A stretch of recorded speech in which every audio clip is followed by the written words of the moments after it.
And here's the question, another zoning question. A 48-unit apartment complex has been proposed for a vacant parcel in Long and Argyle. The zoning proposal, which is on hold, has created much debate. What is your view on this project, and how would you gather input on zoning proposals in general? So when I came into office, one of the reasons why I ran was because there was no process. And now, when I came into office, we put together a process. It's on my website. It's been there since day one. And we've used this process to step through developments large and small, from a 70,000 square foot print facility on Northwest Highway down to individual storefronts. And the process sets the stage for everybody to know what are the rules of the game. Developers come into an area and they want us to say, well, I want to do this or I want to do that. They walk it and then they're shoved out the door. They come back with a plan, with 10 questions that they have to answer that defines the project and its goals. That way, I know what they're asking for, and I can articulate that to the community through a series of community meetings, a back and forth about whether this project will work. If it has flaws, how can we fix the flaws, working together to define what they are and create solutions. And if so, then we step through the process to move it forward. If not, the plan is rejected and we move on. In the case of this Michael? As it relates to that specific parcel, it's really simple. If residents that are impacted by that development don't want it, it doesn't get done.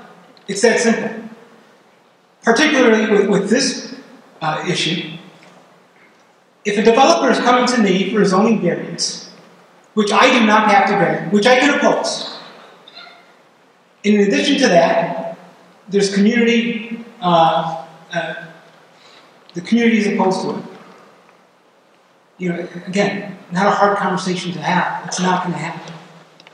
When you invest in our community, like I said before, I believe in free enterprise, subject to statute, rule, and regulation.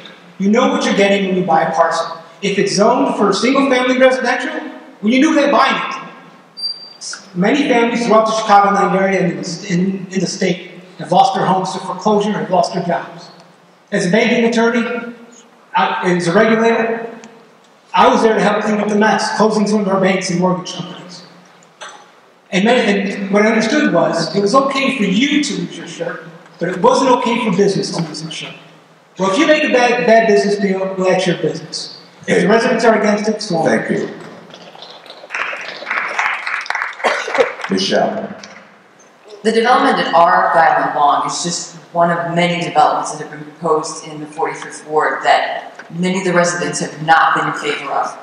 And so, as I put forth in my last answer, I would put forth that I would put together a community zoning initiative, because it really is about what affects the community that lives in that area and the impact that it's going to have. Argyle and Long specifically would impact not only parking, but the schools that are in that area.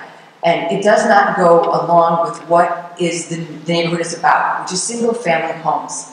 So again, I would input and propose a community zoning initiative where the developer would come in, he would meet with the residents, and they would see if they can find a common ground and on something to move forward with as a development in that area. Again, a vote would be given. I'm calling for a vote for a 3-block radius for those residents that live in that area, and whatever that vote is, being the leader should reflect what the community wants. And so that's where I put forth. Thank you. John. The problem that we have right now is there's no transparency. We have secret zoning meetings that occur, who knows when, and who knows who's on in those meetings. And with that, the community is not involved in the process until either the project is leaked in the press or until it's so far down the road that it's just going to happen.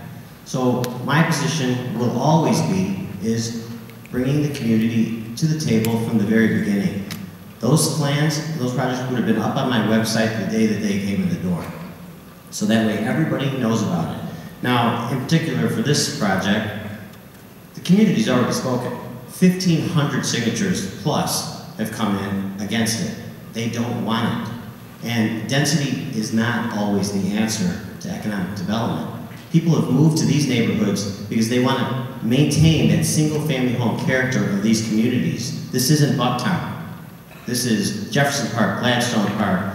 This is Old Irving Independence Park and Six Corners.